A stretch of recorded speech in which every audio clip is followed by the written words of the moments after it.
আসসালামু আলাইকুম। বরাবরের মতো আমাদের প্রবাস মঞ্চ থেকে আমি মির্জা রাব্বি। আজকে আমাদের অনুষ্ঠানে যাকে নিয়ে এসেছি উনি হচ্ছে আমাদের আজকের অতিথি এস এ সৌরভ ভাই, মালয়েশিয়া আরটিভি প্রতিনিধি। আজকে আমাদের অনুষ্ঠান এসে উনি আলোকিত করেছেন। এখন আমরা শুনবো সৌরভ ভাইয়ের কাছ থেকে অনেক অজানা কথা প্রবাসীদেরকে নিয়ে প্রবাস মঞ্চ থেকে। আসসালামু আলাইকুম রহমতুল্লাহ। ওয়ালাইকুম আসসালাম রহমতুল্লাহ। কেমন আছেন সৌরভ ভাই? আলহামদুলিল্লাহ ভালো আছি, আর ভালো লাগছে আপনারা আমাকে এখানে আমন্ত্রণ জানিয়েছেন। যাক, ভালো লাগলো এসে আপনিও আসছেন আমাদের এখানে, আমরাও খুব আনন্দিত এটি নিয়ে। আচ্ছা সৌরভ ভাই, আজকে আপনার সাথে আমরা যে বিষয় নিয়ে কথা বলবো সেটি হচ্ছে প্রথমত যে বাংলাদেশের যে এম্বাসি, অনেক সাধারণ যে আপনার এই দেশের আমরা প্রবাসীরা আছি, তারা এই দেশে আসার পরে অনেক সময় দেখা যাচ্ছে পাসপোর্ট করতে যে হয়রানিগুলো এটা প্রতিনিয়ত যেটা এম্বাসিতে হচ্ছে, এটা আপনি কীভাবে দেখতেছেন? দেখেন, এই পাসপোর্ট হয়রানি নিয়ে কিন্তু আমি মালয়েশিয়াতে যখন হাই কমিশনের একাধিক মিটিংয়ে কিন্তু এই পাসপোর্ট ভোগান্তির নিরসনে আপনারা কি উদ্যোগ নিচ্ছেন বা আসলে মানে কোথায় সমস্যাগুলো রয়েছে যে প্রবাসীরা এই ভোগান্তির মধ্যে রয়েছেন, এই বিষয়ে আমি অনেকবার কথা বলেছিলাম। আমি যখন মালয়েশিয়াতে উপদেষ্টা এসেছিলেন, পররাষ্ট্র উপদেষ্টা, তখন আমি ওনাকে বলেছিলাম যে বিদেশের যে মিশনগুলো রয়েছে এই মিশনের আসলে যেখান থেকে সরকারের রাজস্ব আসে, এক্স্যাক্টলি, অর্থাৎ গত 24 সালের অর্থবছরে প্রায় 69 কোটি টাকা কিন্তু এই দূতাবাসের এই পাসপোর্ট সেটা কিন্তু রাষ্ট্রীয় কোষাগারে জমা হয়েছে। তো যেখান থেকে সরকারের এত আয় হচ্ছে সেখানে কেন এত ভোগান্তি? আচ্ছা একটু বলি আমি এখানে, সেটি হচ্ছে যারা এখন বর্তমানে কুয়ালালামপুরের ভিতরে আছে তারা হয়তো বা যখন পাসপোর্ট করতে যায় কিউ থাকে, অনেক লাইন থাকে, অনেক মানুষের সমাগম থাকে, এটা হয়তো বা যারা কুয়ালালামপুর থাকে তাদের জন্য খুবই সহজ। কিন্তু যারা জোহর বারু থেকে আসে, পেনাং থেকে আসে, তাদের জন্য ইটস সো ডিফিকাল্ট, যেটা আমরা দেখি। তো এটা কিভাবে আপনি মনে করেন, যেটা তো খুব হয়রানি, এটা সাধারণ প্রবাসীদের জন্য খুবই হয়রানি, এটা কি স্বাভাবিক মনে করেন আপনি?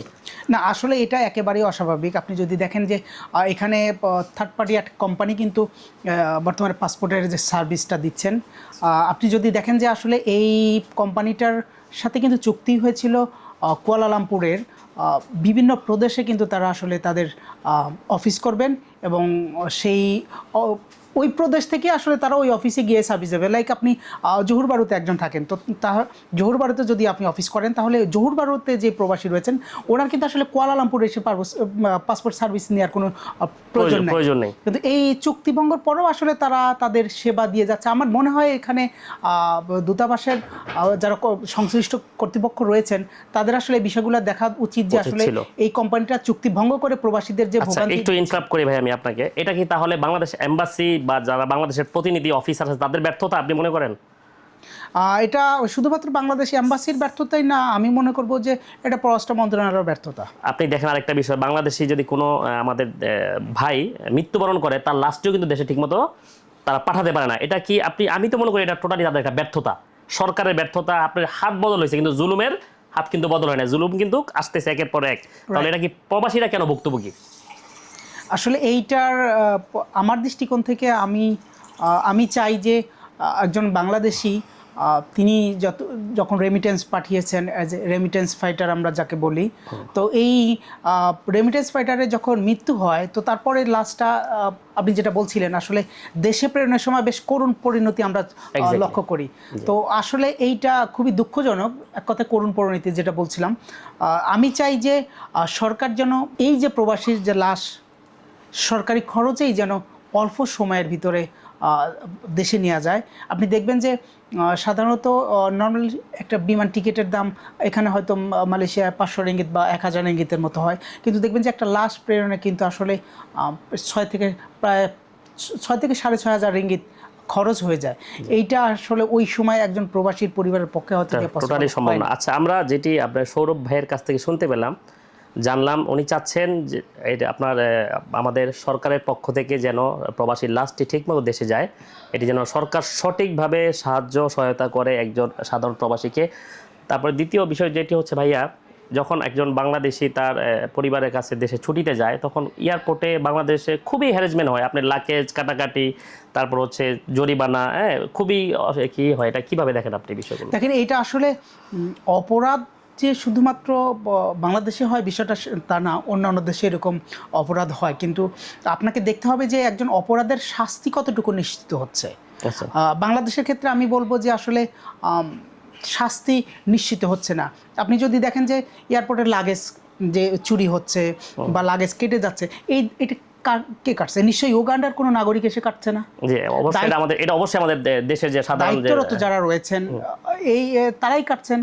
তো তাহলে তাদেরকে কেন আপনার শাস্তির আওতায় কেন আনা হচ্ছে না? আপনি দেখেন যে এয়ারপোর্টে আমরা এর আগেও দেখেছি গণমাধ্যমে যে লকার রয়েছে, লকার থেকে গোল্ড চুরি হয়ে যাচ্ছে।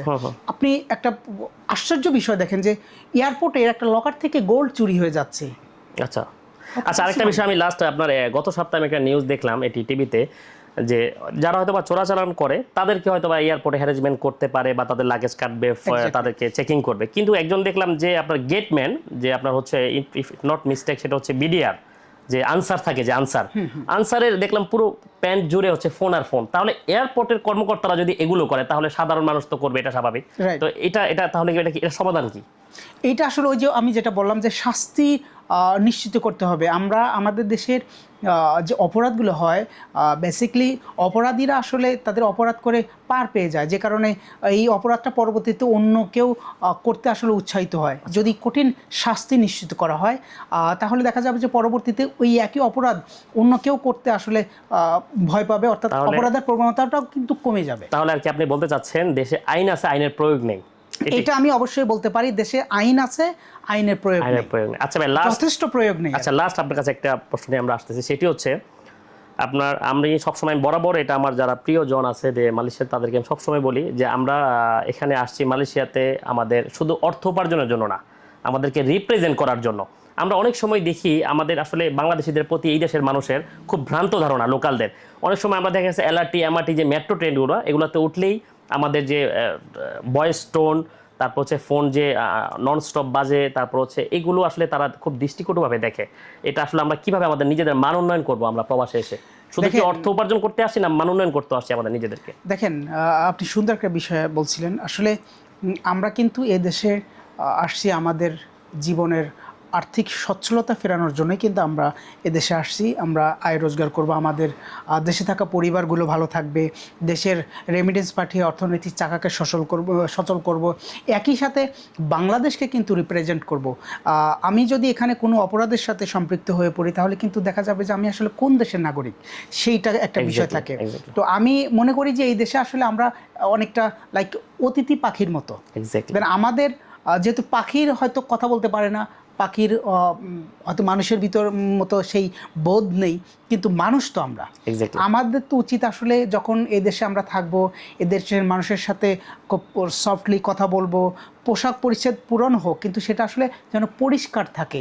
এবং যখন আমি দেখবো পাবলিক ট্রান্সপোর্ট যেটা রয়েছে, আপনি মেট্রো বলেন বা বাস বলেন, প্রায়ই লক্ষ্য করা যায় যে সেখানে আসলে খুব উচ্চ স্বরে কথা বলা হয়, এবং অনেকেই আপনি দেখবেন যে জুতা পায়ে মোজা পরা আছে, মোজায় একটা দুর্গন্ধ রয়েছে, সেটা কিন্তু আসলে জুতা খুলে সে বসে আছে। এটাও একেবারে যেরকম দৃষ্টিকটু লাগে, একেবারেই বেমানান। তো আসলে দেশে টাকা পাঠাচ্ছেন, কিন্তু আপনি নিজের শরীরটাকে ঠিক রাখবেন। আপনি এরকম করতে পারেন, আপনি যখন কাজে যাচ্ছেন, হ্যাঁ অনেকে হয়তো এসি রুমে কাজ করছেন, তার শরীরে হয়তো ধুলাবালি কম লাগবে, কিন্তু আপনি যখন হাড় ভাঙা পরিশ্রম করছেন, কনস্ট্রাকশন কাজ বা এগ্রিকালচার প্রজেক্ট, হয়তো বিভিন্ন কষ্টের কাজ আপনি রাস্তায় করছেন, ধুলাবালি আপনার শরীরে রাখতেই পারে, ঘামের গন্ধ আসতে পারে। আপনি আসলে যাওয়ার সময় আর একটা ব্যাগ নিয়ে যান, সেই ব্যাগে আসলে আপনার এক সেট কাপড় আপনি নিয়ে যান। আপনি যখন কাজ শেষ হবে সেখান থেকে আপনি ফ্রেশ হয়ে ভালো এক সেট কাপড় পরে আপনি বাসায় চলে আসেন, বা আপনি যখন বাসা থেকে পরদিন সকালে যখন আপনি আবার আপনার কর্মস্থলে যাবেন, তখন আপনি একটা ভালো পোশাক পরে তারপর আপনি যান। সেক্ষেত্রে দেখা যাচ্ছে যে আপনার শরীর থেকে দুর্গন্ধ ছড়ালো না, আপনাকে দেখতেও আপনার এরকম দৃষ্টিকটু লাগলো না, আবার আমার দেশের সুনামও ক্ষুণ্ণ হলো না। আপনাকে আরেকটু বলে রাখি, এদেশের যেরকম আইন শৃঙ্খলা বাহিনী কিন্তু অনেক সময় অনেককেই ধরে। আমি অনেকটা দেখেছি যে আসলে পোশাকের উপরেও আসলে অনেকটা নির্ভর করে। দেখা যাচ্ছে যে অনেকেই নোংরা পোশাক পরে যাচ্ছে, তো দূর থেকে অনেকেই টার্গেট করে, আপনি প্রশাসনের লোক হতে পারে, কিছু দুষ্কৃতকারী দুর্বৃত্ত যারা রয়েছে তারাও আসলে টার্গেট করে। তো এই আপনি জানেন যে আসলে পৃথিবীর সব জায়গাতে কিন্তু নিম্ন শ্রেণীর মানুষদেরকে কিন্তু সবাই শোষণ করে।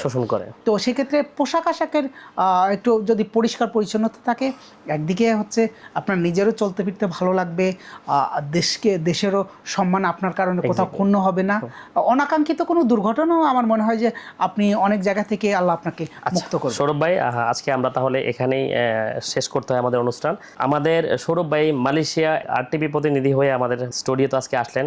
ভাইয়ার কাছ থেকে শুনলাম মালয়েশিয়াতে প্রবাসীদের অ্যাকচুয়ালি মান, তাদের যে গুণাগত মান, তার নিজের যে সেলফ রেসপেক্ট কীভাবে রাখতে হবে, কি করণীয়, এই বিষয়ে আমরা জানলাম এম্বাসি বিষয়ে আমাদের কিভাবে ভোগান্তি হয় আপনার বাংলাদেশি ভাইরা। ইনশাল্লাহ পরবর্তীতে আমরা নিয়ে আসব নতুন কাউকে। সে পর্যন্ত ভালো থাকবেন, সুস্থ থাকবেন। আসসালামু আলাইকুম ওয়া রাহমাতুল্লাহি ওয়া বারাকাতুহু।